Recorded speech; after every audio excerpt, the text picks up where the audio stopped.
स्वागत है दोस्तों एक और ब्लॉग में। तो लास्ट संडे मैं और मेरा दोस्त निकल गए इंदौर से धार एरिया के एक टूरिस्ट स्पॉट के लिए, जो कि इंदौर से 170 टू 175 किलोमीटर दूर था। और हमको वहां पहुंचने के लिए 4 साढ़े 4 घंटे की ड्राइव करनी पड़ी। ड्राइविंग एक्सपीरियंस तो बहुत अच्छा था। बीच में 5 से 7 किलोमीटर घाट भी थे और 4 साढ़े 4 घंटे की ड्राइव के बाद हम आखिरकार वहां पहुंच गए।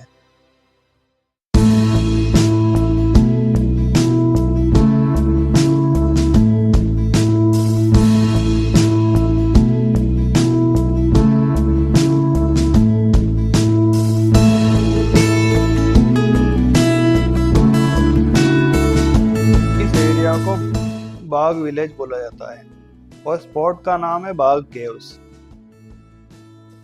बाग केव्स की टिकट्स इंडियन के लिए 25 रुपीज़ और अगर कोई फॉरेनर विजिटर हो तो उसके लिए 300 रुपीज़ है।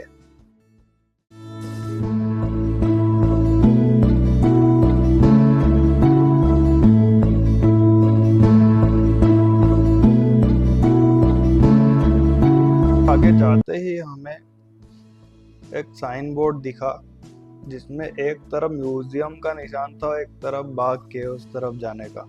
तो हम पहले बाग केव्स की तरफ गए क्योंकि वो स्पॉट बड़ा था और उसे कवर करने में भी टाइम लगता, इसलिए हमने उधर ही जाने का सोचा।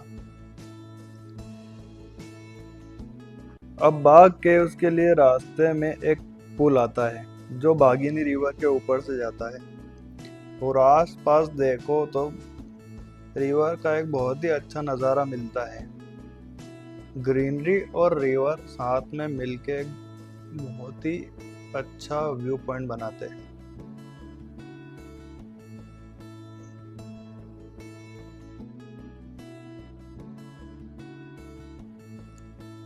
सीढ़ियों से ऊपर जाने के बाद केव्स आपको बहुत ही विशाल और अद्भुत लगती हैं। ये सारी केव्स नंबर में तो 9 थी, पर धीरे धीरे क्षतिग्रस्त हो गई और आज 5 केव्स है जिनको विजिटर्स के लिए ओपन किया गया है।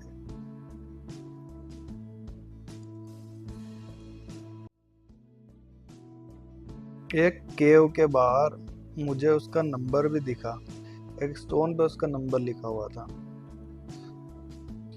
एक केव में हमने एंट्री करी और केव में बड़े बड़े पिलर्स थे।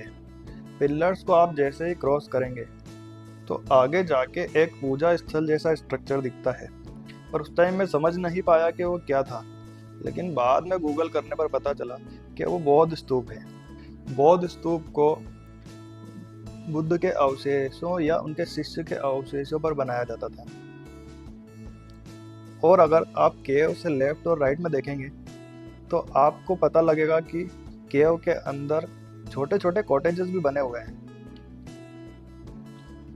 अगली कुछ केव्स में टूटी मूर्तियां भी थी और एक केव के बाहर भी वैसा एक कॉटेज बना था, वो मैं आपको दिखाऊंगा।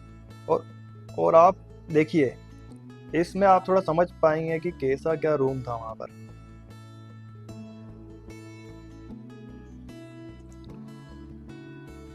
अब वहां से आगे जाने के बाद भी हमें इसी तरह की केव्स दिखी। लोग भी वहां पर घूम रहे थे और इन केव्स के अच्छे अद्भुत नज़ारों को देख रहे थे। सारी केव्स को पहाड़ काटकर बनाया गया है और हर केव में बौद्ध स्तूप भी है।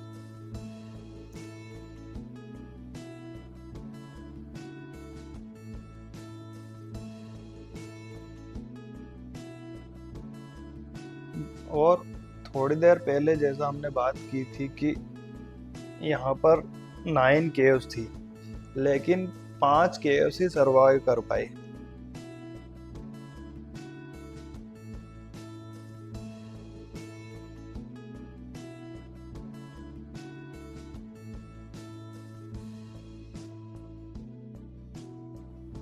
तो आगे जाके मैंने देखा कि मैनेजमेंट ने एक गेट पूरी तरह बंद कर रखा है। अब वो क्यों क्लोज है पता नहीं, पर उसके आगे भी मुझे सीढ़ियां दिख रही थी, लेकिन आगे जाने का मना था इसलिए जा नहीं पाए। अब इसके बाद हम म्यूजियम की तरफ निकल गए। जो केव्स का रास्ता था उसके जस्ट अपोजिट से म्यूजियम का रास्ता जाता है। म्यूजियम के बाहर आपको कुछ पुरानी मूर्तियां भी देखने को मिलेगी, और इस म्यूजियम में उन पेंटिंग्स की रेप्लिका रखी गई है जो पुराने समय में इन केव्स में रहने वाले मॉन्क्स और बाकी लोगों ने बनाई थी। कुछ ओरिजिनल पेंटिंग्स जो वहाँ से एक्सट्रैक्ट की गई थी उन्हें ग्वालियर में भी एक म्यूजियम में रखा गया है। एंड वहाँ से निकलते टाइम हमें वहाँ कुछ लोग खाना बनाते भी दिखाई दिया। बाकी अब हम अगले ब्लॉग में मिलते हैं।